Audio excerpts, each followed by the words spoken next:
I love this waiting for the hamsters to get going. I know. It's like the hamster wheel of death. Hello, everyone. Welcome.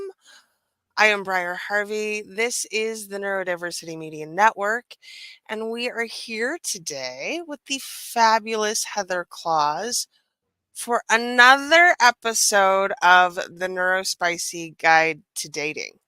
Now, y'all, today's the one. The one you've either been looking forward to or dreading, possibly both. Today we're talking about sex. Yep. Okay. Yep. That we are. And before we get too into the sex, I just want to show everybody, because you've seen it, the little piece that, like I've sort of built to represent Neurospicy. Neurospicy brains. I love it. Yeah, see, it's like little hot pepper with flames, and yeah. So hey, this is what I do instead of like watching TV. Anyway, yes, we're talking about sex. We're talking about getting bangable. Yeah. Because this is a huge part of life, right? For either you want it or you don't want it, right? And either way, it's often a challenge to navigate our lives. And I like starting with this one first, rather than, we've got the 4 pillars, right? We've got get bangable, get likable, get lovable, and get sustainable. And we're going to talk about all of those. This is the first of those 4. And I like to start with get bangable because the things that you learn about getting bangable bleed so well over into all of the others. But it's not necessarily the other way around. Being likable does not make you more sexy necessarily. I mean, yes, we tend to want to do sexy stuff with people we like, but there's also that likability factor that just doesn't get us over the edge, right? Some people call it the friend zone. There's no such thing as the friend zone. Friends are friends. Sometimes you bang friends, sometimes you don't. Lovable. There are a lot of people in love and still whacked out over sex, right? And sustainable. There are a lot of people in love for a very, very long time and still having challenges with the sex. So starting out here, right? It's one of the biggest frustrations that neurospicy people have, but, and you've heard me talking about this through pretty much every episode, it's also one of the biggest frustrations neurocommon people have, right? Like this is not one of those things that only neurospicy people, in fact, there's nothing that only neurospicy people are going to deal with. All of these challenges that neurospicy people have we just tend to experience them more and in groups, even though they're experienced by everybody, right? So it's a matter of degree in a lot of cases, more than anything. The reason I also like to talk about this first is because it's kind of the elephant in the room, right? Like, okay, we can talk about all these things, but when are we going to get to the sex, right? Like, and the other thing is a lot of people, a lot of neurocommons specifically, somehow assume that neurospicy people as a whole have less interest in sex or less need for sex just because we're different, right? It's almost like, or conversely, that we like the extreme stuff or the hard stuff. Yeah. Which brings me to a point that I absolutely want to make. Interestingly enough, so studies show that some neurotypes have significantly more sexual desire than neurocommons. They masturbate more frequently, but also tend to have less sexual satisfaction, more sexual dysfunction, such as issues with arousal, erectile function, and orgasm. So there are some neurotypes that are more likely to seek out sex and sexual play and then enjoy it less, which incredibly frustrating, right? But also, like, because of the way our brains are wired, the way we sex can be radically different. We're going to want to talk about that, right? And we're going to talk about a little bit about how being likable or lovable is not necessary actually to being bangable. It's not. There are a lot of people who bang without actually really being able to create deep lasting friendships or deep romance. And so, that's a factor of, I don't want you to think that you need all of these other pillars of likability and lovability and sustainability just to get bangability. You don't. They're helpful. And you probably want to develop those as well, but don't feel like there's like some sort of like there's a lot of things out there that says, you can't love anybody until you love yourself. Now that's a bunch of bullshit of the highest degree. Lots of people are very good at loving other people and not very good at loving themselves. Yes. Yeah. It's the same thing though. Like when I talk with my clients, they're like, oh, I want to find a girlfriend, I want to, find a partner. I want to, have amazing kinky sex. I want to do all of these things. We work on all of the 4 pillars sort of at the same time. And with some of them, they're going to be amazing at connecting in a way that makes people want to enjoy them physically. And they're still going to be radically unsure about how to develop those friendships and those relationships and make them last. So that's why I want to put this first, because otherwise what a lot of people do is they see all of these other things that they have to do to make friends and to connect and to do all of these things as like the only, 20-year path to finally getting some sex. And you can work on all of these things at exactly the same time. And you can work on the parts that you need the most work in. So that's really important. Also, and this is something I absolutely want to stress. You, whoever you are, may or may not actually want sex. Right? Like you've been told that you want it. You've been told that you should have it. You've been told that it's healthy for you, but you may not want it. You may just think you ought to have it. So if you don't want it, great. I support you. You're welcome to stay and, be a part of this conversation or not, right? And if you do want it, great. I support you. But here's the thing. Please don't should all over yourself. Don't should, don't must, don't shouldn't, don't can't, don't won't.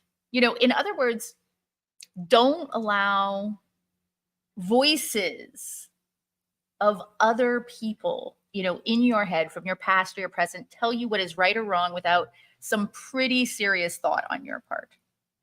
And that means me too, right? Don't just accept everything I say. Try it on for size, make sure it works for you. Because there's a lot of shoulds out there, right? Like depending on how you were raised or what the morality of the people you hang out with, like I should be able to sleep with anyone and enjoy it. Like I should be able to have casual sex. I should not sleep with anyone I'm not in a long-term relationship with. I should be free with my body and not care about people seeing me nude. I should be modest and keep my body covered, right? The fact of the matter is, neuro's common, neurospicy. There is no one true way to enjoy sex, to perform in sex, to feel pleasure, to what gives you pleasure. Like, we all have too many shoulds in our lives. And please, please, please, please don't allow anything I say to add to all the should that is raining down on you, right? Enjoyment and pleasure can be fragile enough that they might just disappear or lose their depth if you try to force them. So the one thing that I really want you to focus on when you're listening to any of this stuff is pleasure in whatever form that takes, whether it's sexual or not, without harm to yourself or others is good. And by harm, I mean actual lasting harm, because y'all know I like to do a little, spanky, kinky stuff, and that's hurt, but it's not harm. Ooh, I So, like that distinction. yeah. That's important stuff. So now that all of the fine print is out of the way, we can, get into the meat of all of this. Let's do it. Okay. So, what is Bangable? So people ask me that a lot. In fact, earlier today, I'd posted something about this on another site, and somebody is like, I need to know what you mean by that, because I'm pretty sure you're not selling hookup lessons. And I'm like, you're right. And thank you for, realizing that. So I have a very simple definition. If the number of people in your life who are thrilled to boink you or want to boink you is at a comfortable place for you, you're bangable for you. And that's what matters. So you, Briar, being in the relationship that you're in, if you are getting the sexy stuff that you want and nobody else wants sexy stuff with you, but you're getting what you want, you are bangable, right? That's all I care about. Like, I am not interested in any other measure available.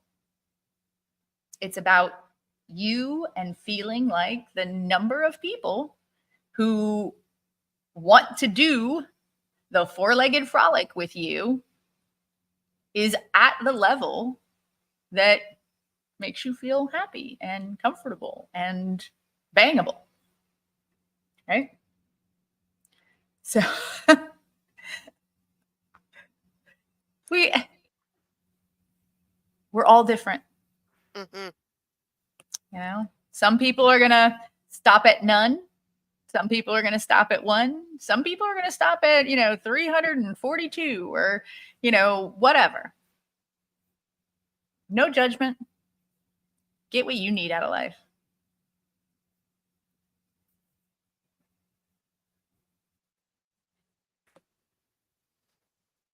Okay. So, what makes a person bangable? That is a big answer, and that's part of what we're going to be talking about today. Unfortunately, for many neurospicy folks, the frustrated answer seems to be normalcy, right? Looking and acting like everyone else feels like that is the only answer to making somebody bangable. Interestingly enough, that's actually in most cases the opposite of what makes someone sexually interesting. So we're kind of lucky there. Of course, there are a few factors that come into play that can make a huge difference, and we're gonna talk about these. Quick overview: authenticity, connections, confidence, communication, cleanliness, style, consent, very, very important, and presence. So those are what we are going to be covering today. in Get Bangable. Okay. Well, authenticity can be hard for us. Yeah. And we are in episode 5 today, and this is going to be the 5th episode in which I mention becoming radically neurospicy.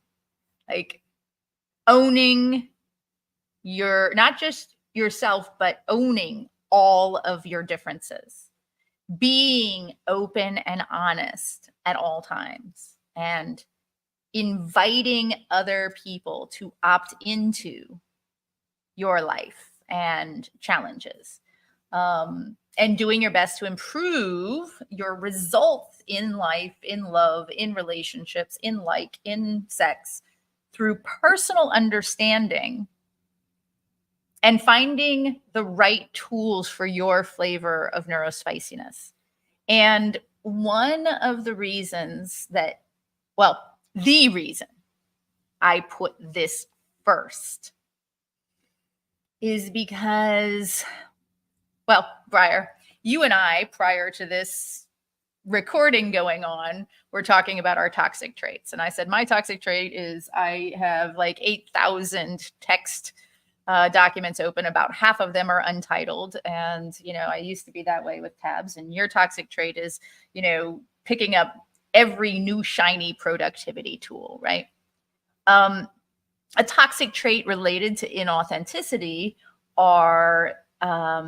is picking up every new shiny seduction technique, dating technique, the answer to, and I've seen them around. Like I see people saying, hey, if you're neurodivergent and you want a date by Valentine's Day, or if you want to fall in love by Valentine's Day, reach out to me. And I'm like, it's January 17th.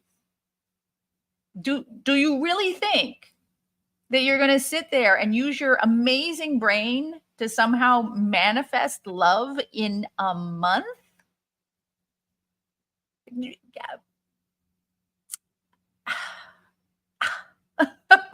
So don't follow the leader. Don't do what they do. Another thing that us neurospicy people have a tendency to do in social situations or sexual situations where we don't know exactly what to do is we tend to watch other people and then sort of pattern our behavior after them.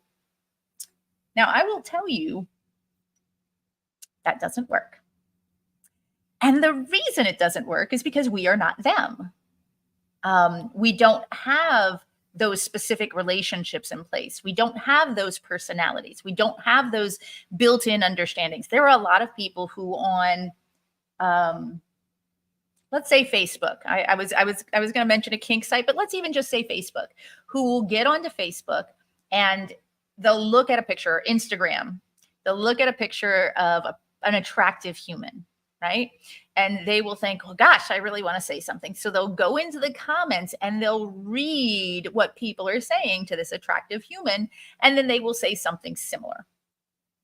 Okay, well, first of all, 90% of people on the internet are jerkwads, right? And they are not getting it right. So you doing what they're doing is actually going to harm you. And it might harm the person that you're doing it to, right? Also, depending on how popular that post is, 99.9% of those people may not actually even know that person, right? So they don't know that it's okay to make some of those comments to that person. What works for them won't necessarily work for you, right? But I have to say that because, again, this is how a lot of us learn. Monkey see, monkey do, right? Like we see people do it, like, oh, that works. And it has worked for us in some cases. This is not that case. I promise. Don't do it, right? The other thing is unless you have a spy cam into their personal life, you don't know it's working for them either. There are so many people out there putting up a front and flopping behind the scenes. So please don't fall for that trap that our brains, set up for us. Be yourself. It may be awkward, it may be uncomfortable. It is the absolute best way to get from wherever you are to wherever you want to go. Now, when I say be yourself, the rest of these things we're going to talk about are about being the best possible self you can be to increase your chances of getting a good bang, right? So I'm not saying, like, I have recently been watching Millionaire Matchmaker. It's got reruns on Netflix while I'm doing crafting stuff, because like I like having like idiotic TV on, because then I'm not super invested in it and I can be watching what I'm doing with my hands while this is going on. More though, I'm also watching it and paying attention to the beliefs that a lot of these people are bringing to the table. And a lot of these millionaires are bringing the belief to the table of, I am a millionaire, therefore I deserve to create an Amazon checklist of what I want and order the right person. This does not work. Also, there's a huge thing on there. Patty, the millionaire matchmaker, third generation, is often telling people, you have to be in your feminine. You have to be in your masculine, or you're not going to get what you want. That's some bullshit right there. Right? It might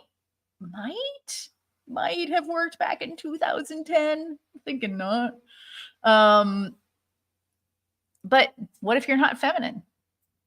Are you just going to act for the rest of your life with your most intimate partners the way that you act with everyone else, like your coworkers and your boss and whatever? Don't do that. So, authenticity. Be authentic and be the best version of your authentic self as you can, not just to get sex, but also because it's kind of nice knowing that you're doing the best you can, right? And that leads us to connections. How do we find the people? So I made a note and I realized it's kind of true, and it's also, kind of sassy, but hang out with weirdos. So one of the mistakes I see a lot of neurospicy people making when they're trying to get out there and they're trying to make connections for love, sex, romance, whatever, is they look at the adult version of like the popular kids from high school, right? And so then they try their best to hang out with those people. Those people aren't having sex really at all. Not any more than the average human. They are not any more successful at this than anyone else. They might have gotten married.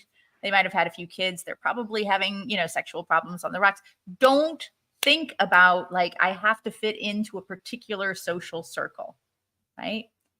I actually suggest hanging out in intersectional communities, places where geeks, freaks, nerds, queer people, kinky people, non-monogamous people, all those people hang out.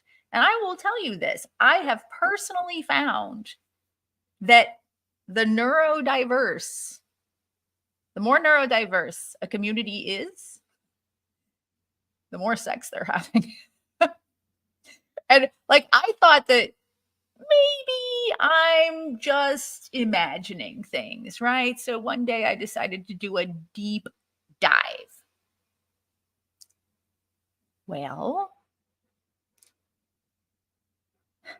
neurospicy folks are more likely to identify as non-heterosexual by a factor of like 6 to 10 times the average person. Many are not cisgender. Mm-hmm. You know, they either identify as trans, or they identify as like non-binary or fluid. They also tend to be more sexually adventurous. Neurospicy people tend to identify more as asexual and other sexualities, right? So if you were to take like sort of like this normal spectrum of behaviors around sexuality, and then you add in the neurospicy, the ball expands in every direction, right?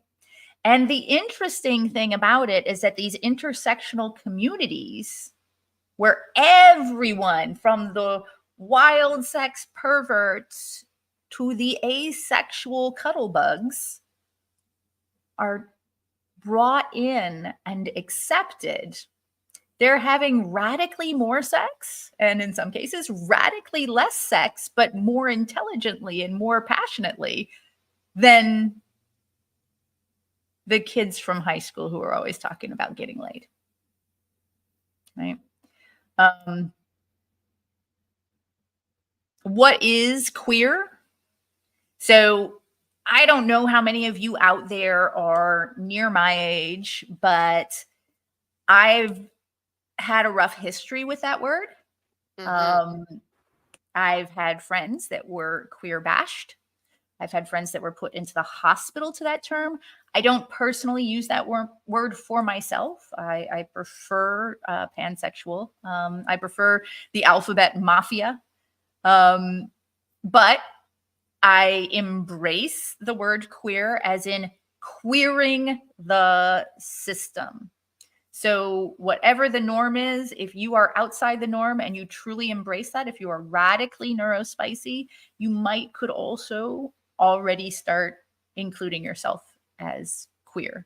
If you are not requiring a very set, very hard and fast rule for who you are and what your sexuality is and how you engage with other people, you're probably queer. And I love that for you if that's what you want to be. So be aware of that. And the thing is, researchers theorize that neurospicy people are actually more inclined to accept themselves and to step into these wider spectrums because they already feel like they don't fit in social norms. So why shouldn't they find what works for them, right? Why shouldn't we find what works for us? And the reason I keep saying them in all of this is because I don't identify as asexual, right? Like, so when I talk about neurospicy people and identifying as asexual, I say them because I'm not that way. I'm actually probably more on the other side. I'm more hyper sexual and hyper curious and open to more new ideas.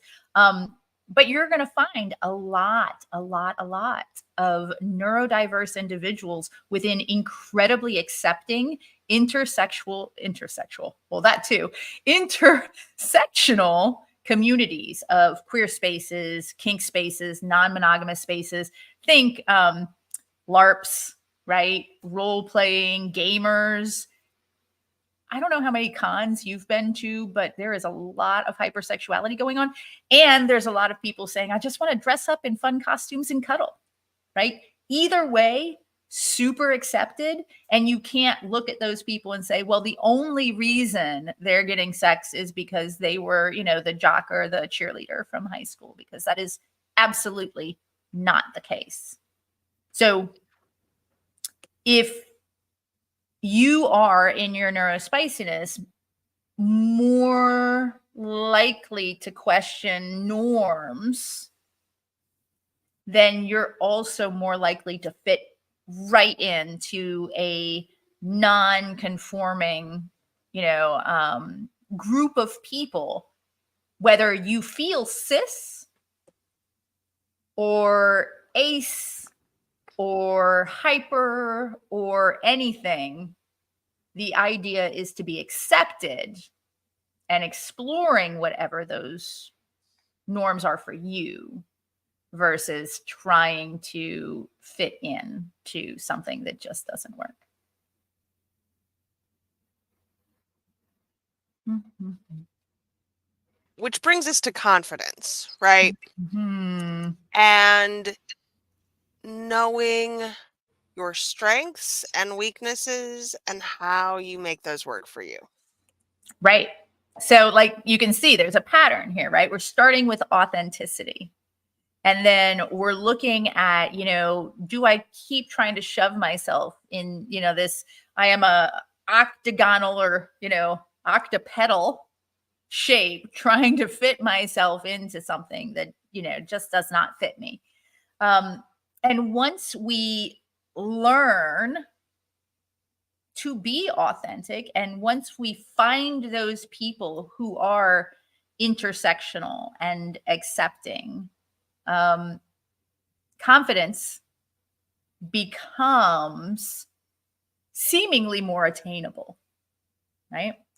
And it's not just, it's not just knowing your strengths and weaknesses, but it's also learning, right? So if you are not having all the sex that you want, it's still worth learning about it, right? Doing your research, reading books, watching videos, taking classes, and then learn your own body. Try it on yourself.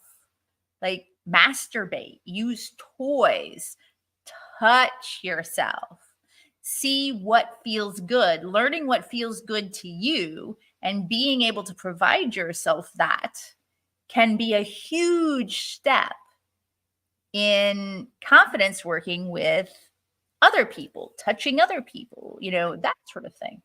Right. I can't ask for it if I don't know what I want.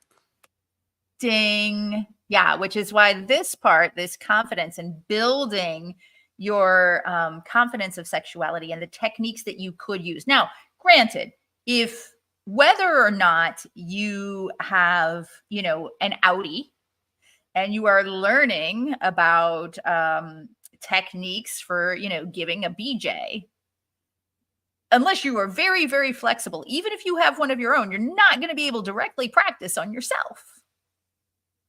Right? But you can practice on a banana, and you can practice on parts of your body that are not that part, right? Before you ever get to practice on others. So, like, if you were to, and yes, I'll do this on video because I'm here for you. I got you. But if you were to bite your arm, now, if you think about the different kinds of bites, like I just went and I put there's a little bit of a thing there, right? But what if you did one of those little nibbles? And actually, that's kind of smart. Woo, super enthusiastic there. So don't be that enthusiastic, right? Because, down there it's going to be even more sensitive than that. Maybe try it on the inside of your arm so you have a better idea, right? And then there's also the bites where you kind of get a big bit and then you just press down really slowly, as opposed to just chomping, right? And that kind of pressure can feel really good. So you're learning these things and experiencing them. You're like, well, gosh, that kind of hurt. I don't want that done down in my goody bits. That would suck. And I don't want to do that to anybody either, right? Like, we don't want to hurt people that don't want to be hurt. But learning how to touch, learning how to tap. Like, in my partner and I went to a tantric workshop together. And one of the things that Kai Bayless, she's an amazing Tantra instructor. She taught us a lot of different ways to touch. And one of the ways to touch that I had never, ever done in a sexual situation is kind of like a tapping. So just sort of, and as we started doing that, starting from the outside of the body, moving it in, like it just started like bringing up all this fun energy and stuff. And like I could sit here and just, or like even right here, oh, that feels good. It's, for me, it's not sexual, but gosh, does it feel good, right? Like, so we can learn these things and share them with others, because if we go into a sexual situation or a potential sexual situation, just like flirting with somebody that might possibly be the thing, having zero in our toolbox does not lead to confidence, right?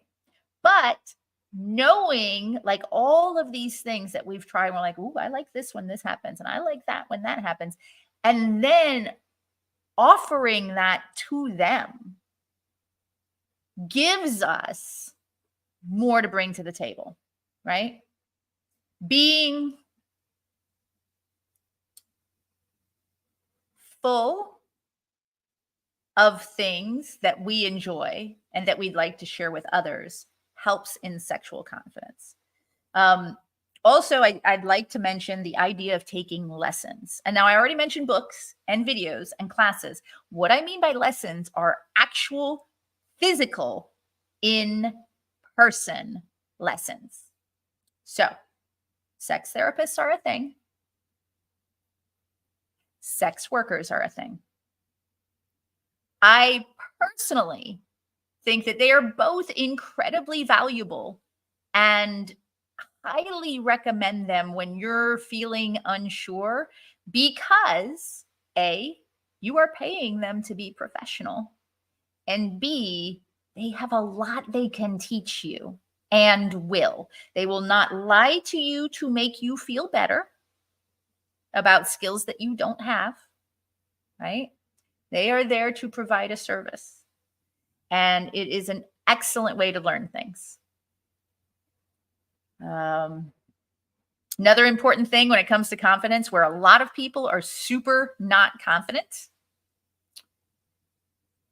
Let's go back to Instagram or Facebook or social media, where you're looking at people online, like living happy, joyous lives or talking about amazing sex, and they all look like models. Mm-hmm. Right? Like, and that's because a lot of people want to hear about sex from people who look like people they would want to have sex with, right? So people look at a beautiful woman who's teaching about sex, and they're thinking in their head, oh yeah, I'd totally like to do that. And so I'm going to listen to her content, or I'm going to do whatever. Here's the thing. If you go to, and I'm just going to throw something out there, if you go to Walmart, you're going to know that it's not just pretty people having sex, right? The gamut is far and wide. And I'm going to tell you a secret. It's not just pretty people having good sex. Like, again, in these intersectional communities, there are fat positive, queer, non-monogamous, geeky, silly, glasses, short, tall, wide, skinny, whatever, having sex. Amazing, blow the windows out, wet the sheets, like condo shaking sex. So be more realistic, right? Understand that bodies of all different types have pleasure and like to experience pleasure. Ignore any online or porn standards that have been socialized into you. It's not about that. I promise you. It is not at all about that. Accept your own desires. That's super duper key, right? Your desires are 100% acceptable. Even if, remember, we go back to that, as long as you don't harm others, even if your desires like are to hurt people or are deep and dark and kinky and freaky, that's okay, because those can be played out in fun ways with people who like to be hurt. safely if you learn. But you're never going to learn the way to do these things safely and wonderfully if you don't accept yourself. Very, very key. Be open. Be open to other people. You don't have to want what they want, but also don't be crappy about it, right? Because as soon as you start judging other people for what they want in their sexuality, you're opening yourself up to be judged. You are saying it is okay to judge people for weird shit, and therefore I can be judged as well. And that'll take you right back down into your head. It'll ruin all of your confidence, and it'll send you right back into that deep, dark hole. Critical. And the last part of confidence, humility is a part of confidence. Because if you do not have humility to go with your confidence, it is cockiness.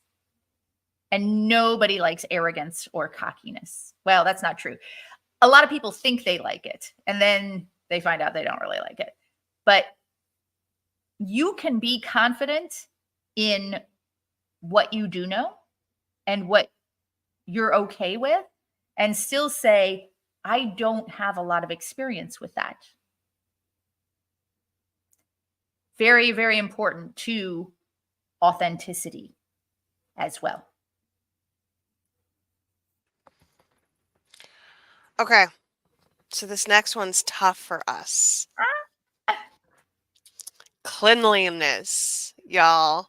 Like, I mean, I'm just going to confess here. It's been cold. The amount of output required for me to shower at this time is high. So there are actually quite a few neurotypes who literally forget to shower or to brush their teeth or whatever because they get distracted by this or, and on the other side of things, we have the people who are very OCD about it, right? So we've got, this people who maybe they forget this or they forget that, or a lot of neurospicy people see clothing as a function. So they wear clothing that's functional, even clean, but it's stained or it's worn and too worn, right? Not like, oh, look, I joined a mending club on Facebook and like, look how like hipster up, cyclable I am. No. Like worn. That looks nasty, right? And then on the other side, we've got the people who are like, I need to wash my hands 4 times a day in boiling water. And I don't ever want to like smell anything that resembles an animal. And, and both sides need to understand what sex actually is. So if you are not clean, understand that you are going to be engaging with other people and they may also not be clean, right? And that could be challenging to say the least.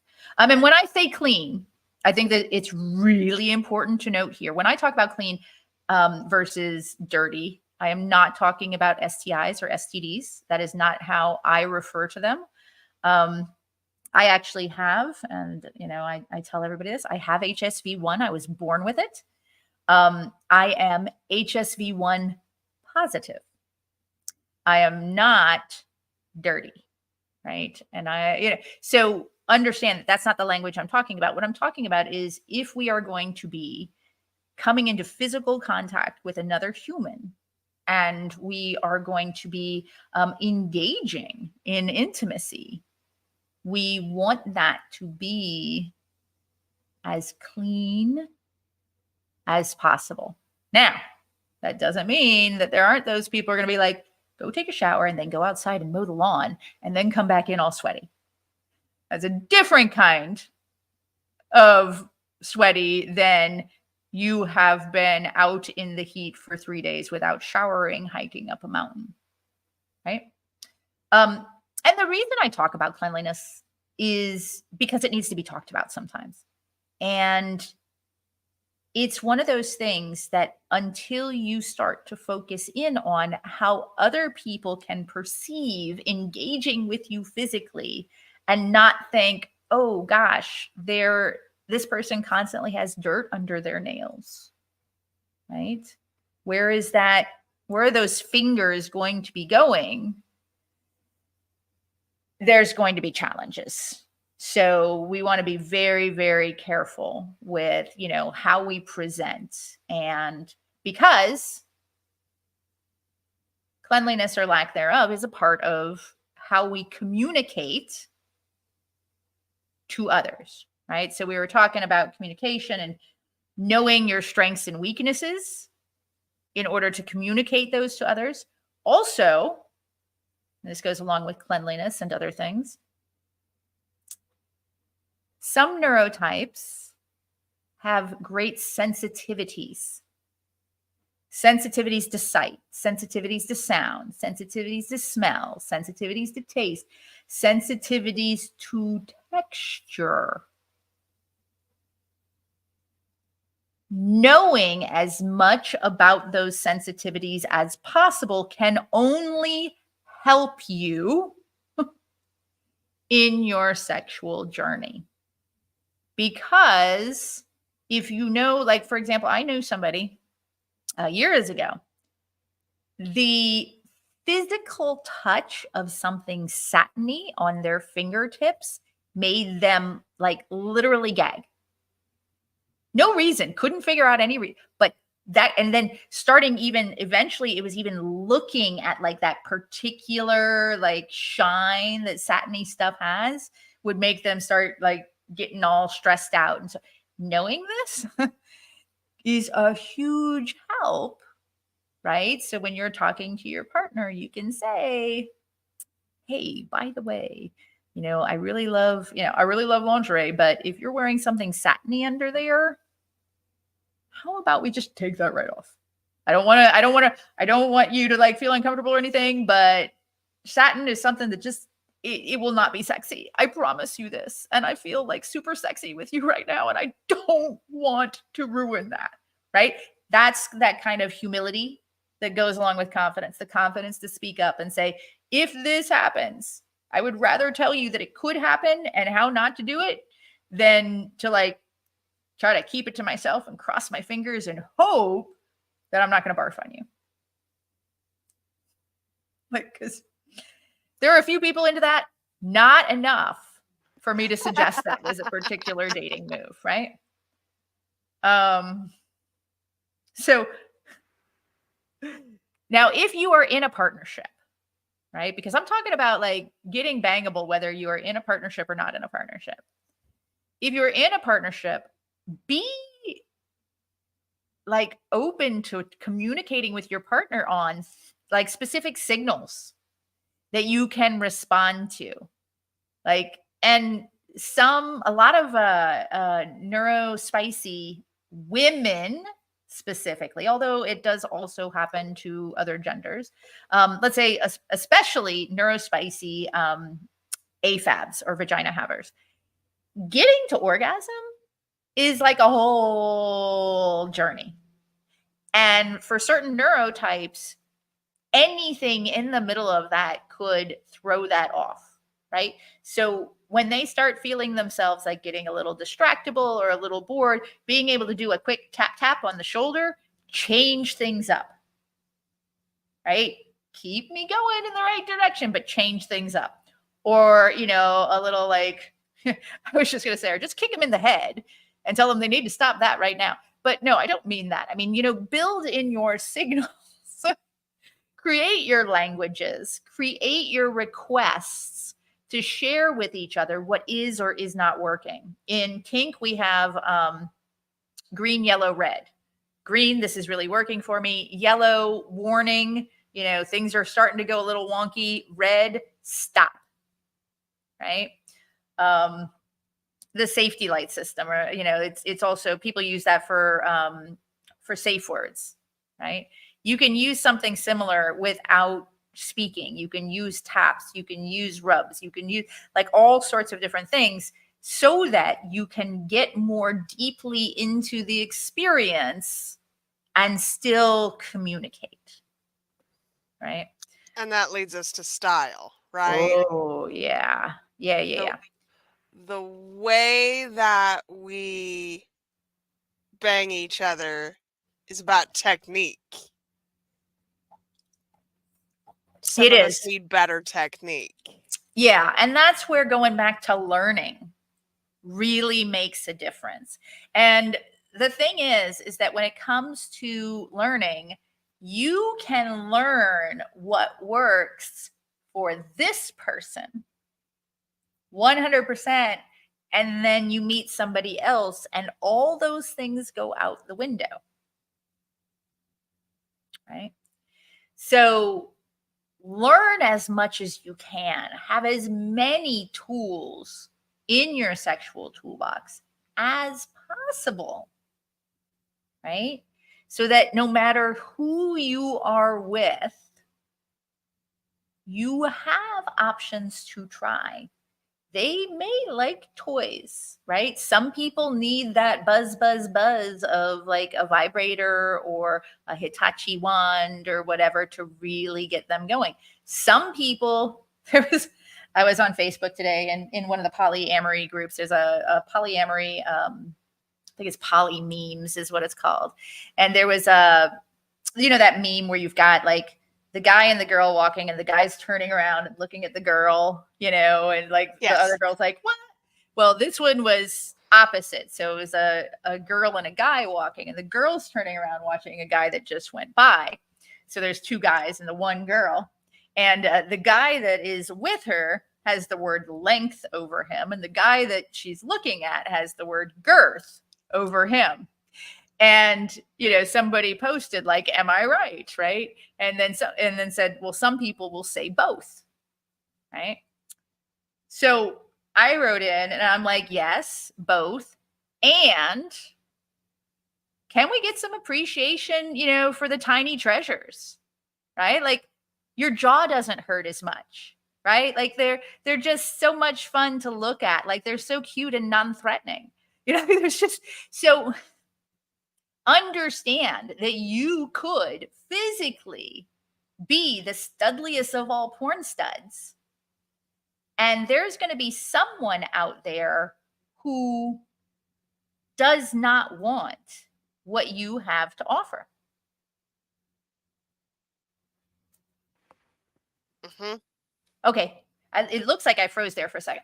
So there's going to be people who, like, I actually had an ex-boyfriend who was so well endowed that he actually learned to be better with his hands and his mouth so that he could play with people, because a lot of the women that he played with thought he was too large.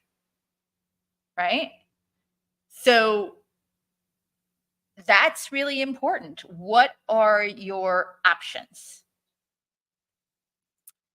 And then the other part of style, right? Not just what do you bring to the table and how do you bring it? How do you show that you are like super there and super into them and you have paid attention in sex class, but also going back to cleanliness, the style of how you present. Right. It's a lot of people think it is very, very much about looks. Oh, what the heckaroonie? I still hear you. Oh, there we are. There you are.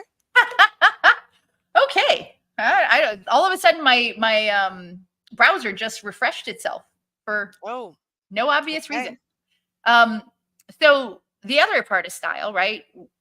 Not just like how we come across with our personalities and how we do the things in the bedroom, but also going along with cleanliness, how do we dress and present ourselves in non-sexual situations that might get us to sexual situations? Because a lot of people, again, we talked about this earlier, it's not just the beautiful people having sex, and it's not just the beautiful people having good sex. It's not so much about looks, but in many cases, it is about being easy on the eyes, which is not the same thing. So by this, I mean, when you see somebody and they are not what you would consider necessarily traditionally attractive, but they also don't have like, soup dribbled down the front of their white t-shirt. If they're like smiling and they're, in clean clothing, maybe, they have a nice jacket on and a hat or something like that, whether they are traditionally attractive or not, they are easy on the eyes. There is nothing that your eyes immediately go to on them and say, that is a strikeout. Right? Now, let me be clear. Something that is a strikeout for one person may not be a strikeout for another. So, like one of my clients, he was getting ready to go out to a meeting, like a meetup type thing for the first time. And I'm like, so I think we should look at what you're going to wear. And, he started like, just going through like, okay, here's all my work stuff. And I'm like, no, none of that, please. And then he like starts going through all of his fandom t-shirts. And I'm like, also, no, none of that, please. Right. So we picked something. He went out, he came back and he's like, okay, you were right. I didn't have to be quite as nervous about like dressing and like everything as I was, because like they were just normal people. And thanks to you, I was better dressed than probably 70% of them, which felt really good to me and boosted my confidence. And then he said, and one of the guys there was also like totally a Batman fan. So I totally could have worn that shirt. And I said to him, yes, but all of the other people there that you wanted to meet, like, absolutely. When you're going to a con, wear the things that are appropriate to the con, right? When you're going out to a nice restaurant, wear the things that are appropriate to the nice restaurant. Wear things that will not make you stick out like a sore thumb. You can stick out. You can stand out, right? Like one of the things that the pickup artists back in the early 2000s got right was the idea of peacocking. The idea of having kind of a thing that boosted your confidence, that gave people something to talk about, that, like was a little different. Now, a lot of these guys took it too far. The guy Mystery, he wore like this gigantic, like purple fuzzy hat with like a zebra thing. And like, it was hideous. But this was his thing, right? Like he would wear it out and everybody would be like, oh my God, look at the hat. Don't go that far necessarily, right? Like that's extreme. And honestly, I know it worked for him, but not everybody is a Mystery, right? But consider, do you like fun socks? Always wear fun socks, right? And sit with your legs crossed so that they show. Do you like amazing t-shirts? Sure, then wear an amazing t-shirt, but put like a black tailored jacket over it so that the t-shirt is just part of your identity, not the only identity. There are so many ways to do it. Again, it's not about the looks. You don't want that t-shirt distracting from who you are. It's about being easy on the eyes. It's about not giving people bullshit reasons. Or, oh gosh, he's got spaghetti in his chest, must be a slob, right? To not want to have sex with you. Man, this is so tidy the way you build these things. I just want you to know that. We have 2 topics left. So let's get to it. This first one's the big one, right? Consent. Consent, yes. So the whole idea about being bangable is you want to bang people and they also want to bang you. right? It's got to be mutual. Here's the thing. And listen up, y'all. Neurospicy people often have the hardest initial time understanding consent.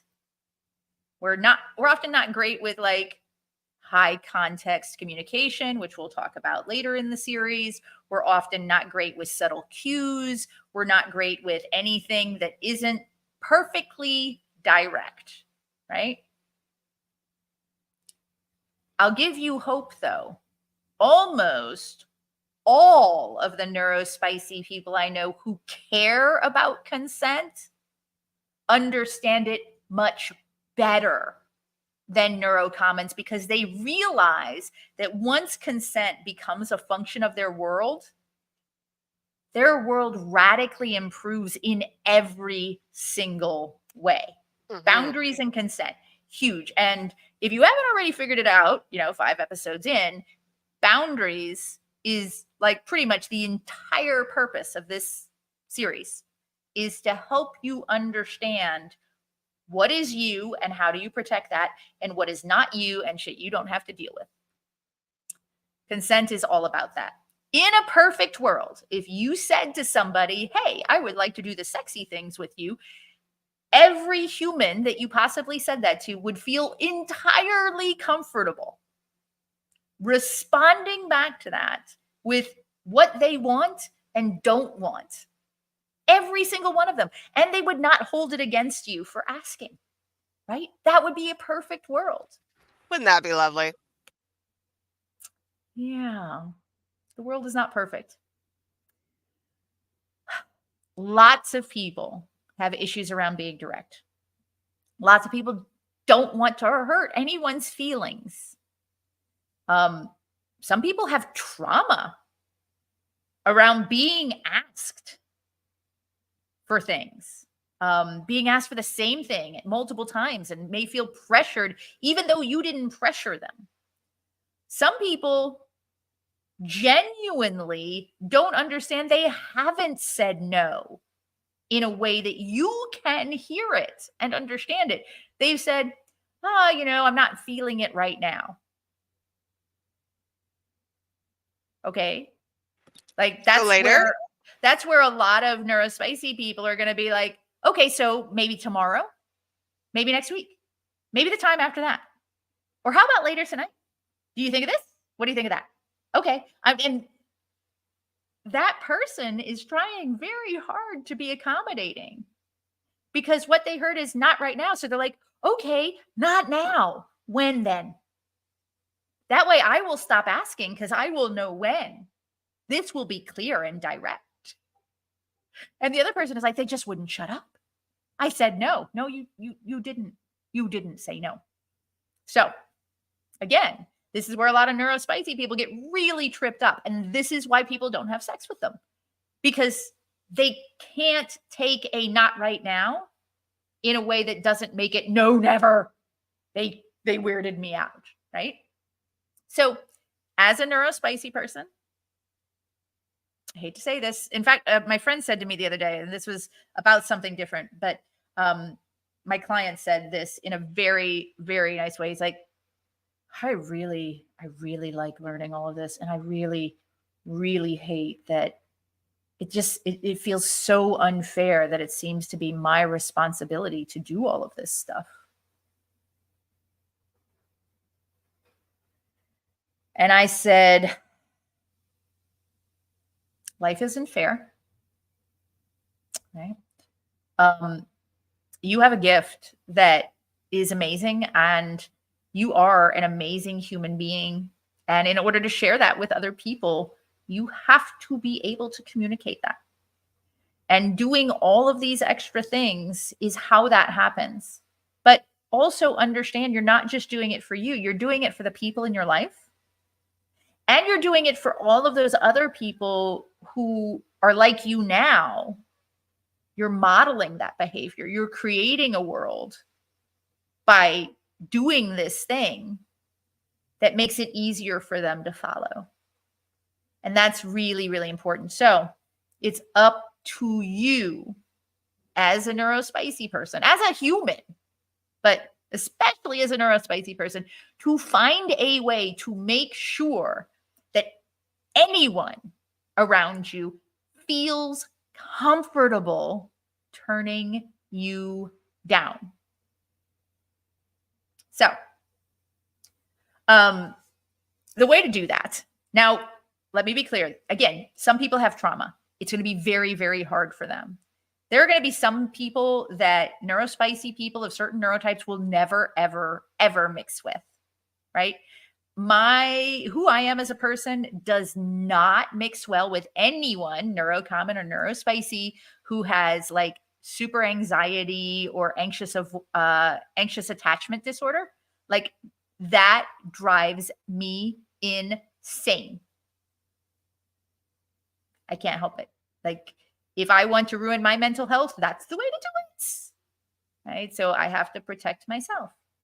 But to have the best chances of making people more comfortable when turning you down, the first thing you need to do is cultivate the priority of honoring other people's boundaries and consent above what you want to get from them.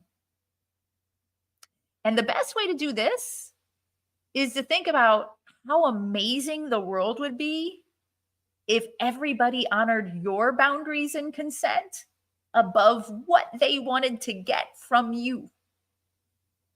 Mm-hmm.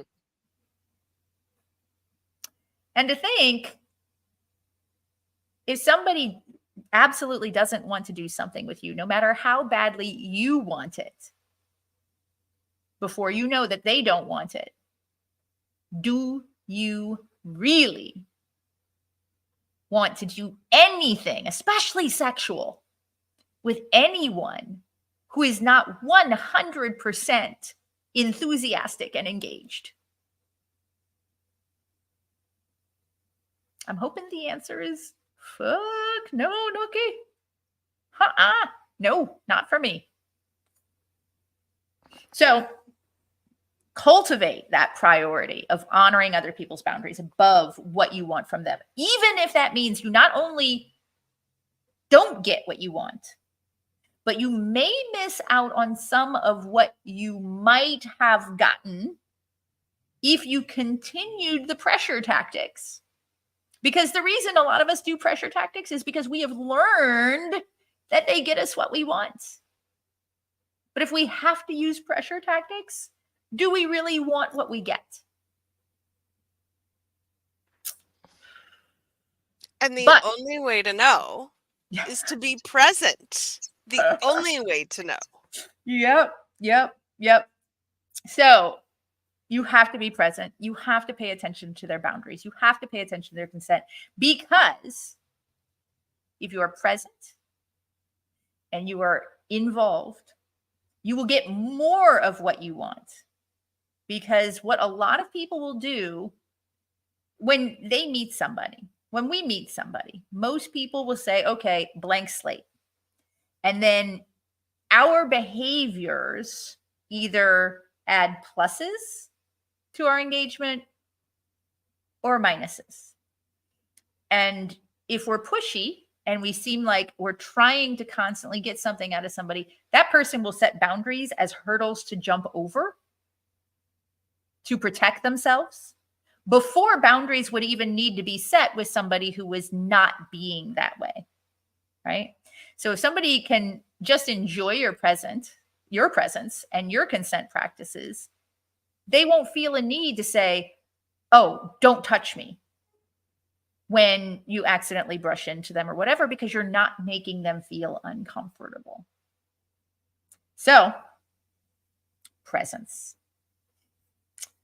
This is key. And for those of you out there who, like me, maybe have one of those like focus issues. Maybe.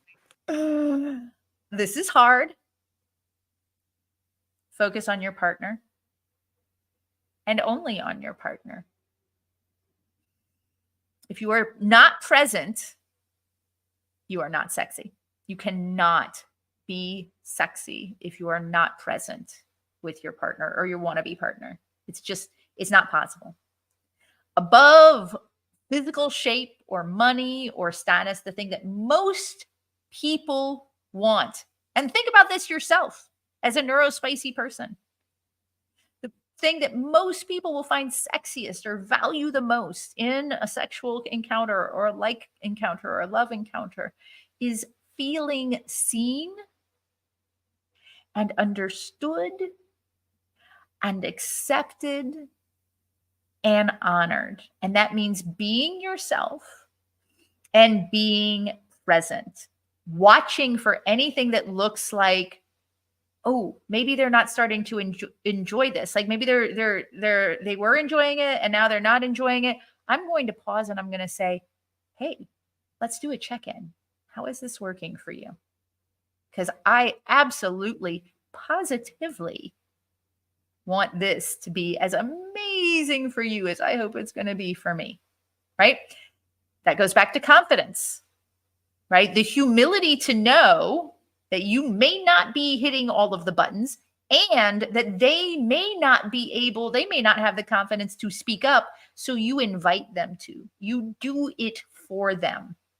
And at the same time, you are asking for communication from them and inviting them to be more direct with you.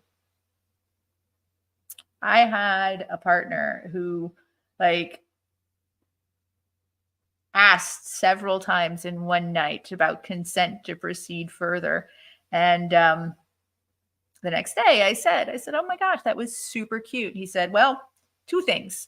One, I want to know, explicitly, that you are enjoying what I'm enjoying. And we are, hitting that next step together in sync. And then he said, and also, when you are a man of color with a white woman, you always want to make sure that she's on board because bad things can happen. And I was like, ooh, that even goes beyond. But yes, if you think about that in terms not of race, but of just neurospiciness,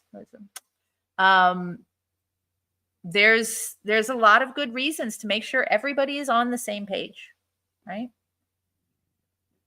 So yeah, focus. And if that means, one of the things on Millionaire Matchmaker that cracked me up was there was this one guy who was super ADHD. And this is back in 2010. So people weren't talking about it quite as much back then, right? Super ADHD. And so Patty barred him, said, you may not bring your BlackBerry to any date. And he went on these dates. Well, he went on this kind of mixer thing and he didn't bring his BlackBerry. And then he went on this date and he didn't bring his BlackBerry. Well, you just get comfortable. And he was like, wow, it's really amazing just being present with somebody and getting to know them. Yeah. And more importantly, you were present and she was able to get to know you as well. Right? So it can be done. And for ADHD people, we'll talk a little bit about that as we go through the other pillars, because when it comes to focus, ADHD people are actually usually really good at getting bangable and often really good at being likable. But when it comes to the lovable and the sustainable, that gets harder and harder and harder, because as you lose that NRE, the new relationship energy that starts when you first get together with somebody, the focus goes way, way off.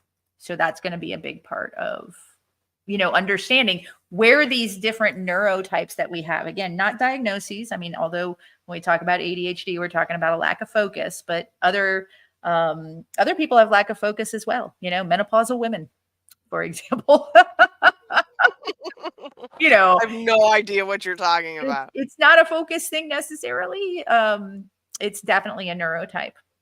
But really, when it comes right down to it, all these things that we've talked about, every single one of them, they increase your possibilities of being bangable to somebody, that you also want to bang. Does that mean you're going to get sex? No. No. No.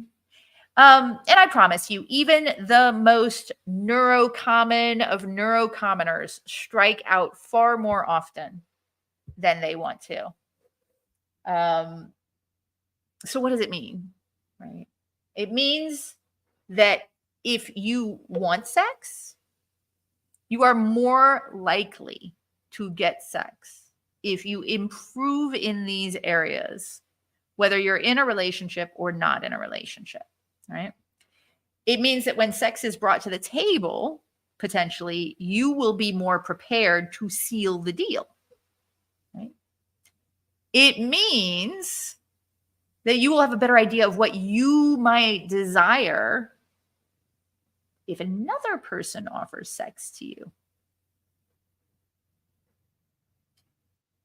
It means that as we continue with the 3 other pillars, that you might find yourself more likable and more lovable and ready to create that relationship that you really want because you feel more solid in this aspect of things. So, this is a lot, right? Mm-hmm. I mean, just simply, it's like when we were talking about flirting, right? I know that when I say the word flirting around a bunch of neurospicy people, about 40% of them, like, terror is being struck into their hearts every time I say it. Same thing when you say confidence, communication, what, right? Don't be too hard on yourself, right? Neurocommons get this wrong all the time. If you don't believe me, seriously, just go check out the relationship groups on Facebook. Like, there are so many people getting this wrong. Bismarck says exposure to something is a prologue to experience of it. Yeah. Yeah. If you approach the idea of sex like you're approaching some sort of dangerous alien life form, I'm guessing, unless your sexual partner is into Jello ovipositors and, like weird tentacle porn, they're not going to find that super sexy. No. So, like, I mean, I don't want to be approached like a actually, I suppose that might actually intrigue me to be approached like a dangerous alien life form. I might find that amusing, like, once, but that's the predator in me. Say what? Ooh. But yeah, still only once. After that, it's boring. It's boring. Yes. Yeah. There's also a very small segment of the population who can be intimidated by me and still sexy. A very, very small segment of the population.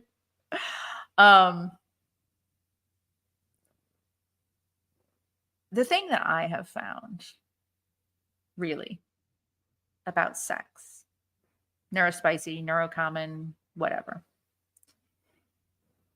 is once you are just genuinely authentic and you look for that in the people that you allow in your life, if you actually want sex, some of those people will ultimately want it from you and with you and for you.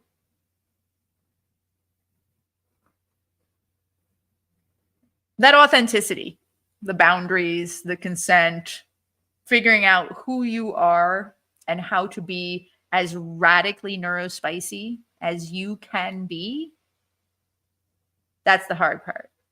That's why sex is one episode, but radically neurospicy and boundaries is all 10 episodes.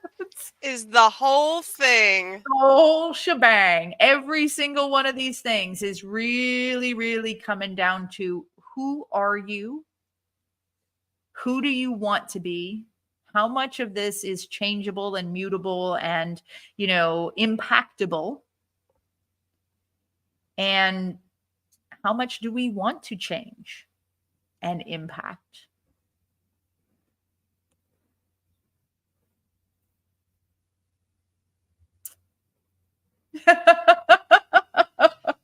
This has been absolutely delightful. And so we'll be back next time to talk about being likable. Yes? Yeah. Yeah. Okay. Yeah. Because there are a lot of people. I mean, I can't even tell you again. I spent some time on Facebook in the relationship groups, and there are a lot of people getting laid that people just don't like very much. Yeah. Mhm. And there are a lot of people who really, really want to be liked, and they have a hard time sort of like overcoming whatever it is that's getting in the way of that. So that's what we're going to be talking about next time. That is going to be pillar the second. Well, I'm very excited. Thank you all for being here today. And we will be back in 2 weeks, give or take, to Yeah. have a conversation about how to be likable. Thank you all for being here. Thank you, Bismar, for joining us. Yes. This has been the Neurospicy Guide to Dating. We'll see you next time.